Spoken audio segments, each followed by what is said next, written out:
বাঁশের ছাউনি রিসোর্ট, এটা সামনে এসে আমাদের বাইকের টায়ার পাঞ্চার হয়েছিল। যাই হোক, এটা হলো গেটটা। একটু অদ্ভুত হলো ব্যাপারটা সত্যি। বাম দিকে ওইদিকে তেঁতুলিয়া বাজার, আর ডান দিকে এখান দিয়ে ঢাকা থেকে বা পঞ্চগড় থেকে আসলে এই রাস্তা। ভাড়া ডাবল বেড ১,০০০ টাকা। খাবার দাবার এখানেই পাওয়া যায়, অর্ডার দিলে তারাই বানিয়ে দেবে, আর না হলে এনে দেয়। চা পাওয়া যায়, দোকানের নর্মাল জিনিসপত্র ভিতরে একটা দোকানের মতো আছে।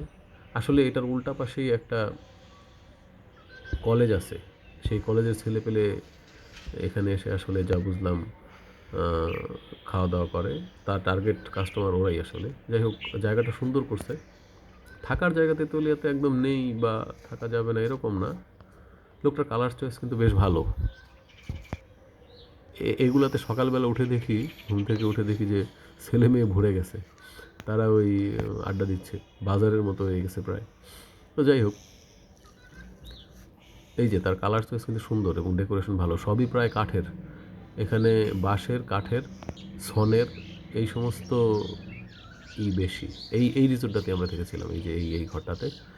ও ওখানে বাইরে কাচের দরজার মতো, ভিতর কিন্তু বাতাস ঢোকে। আর নতুন একটা করছে এই যে বাঁশেরই দিয়ে, ওখানে কিন্তু ভিতরে কিন্তু বাতাস ঢোকে এবং মানে ধাক্কা দিলে ভেঙে যাবে। যদিও প্রভাবশালী লোক এলাকার, যা বোঝা গেল তেমন কোনো সমস্যা আমাদের হয়নি বা হবে না মনে হয়।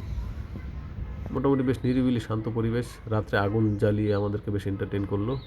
আপনারা আসতে পারেন, থাকতে পারেন, দেখতে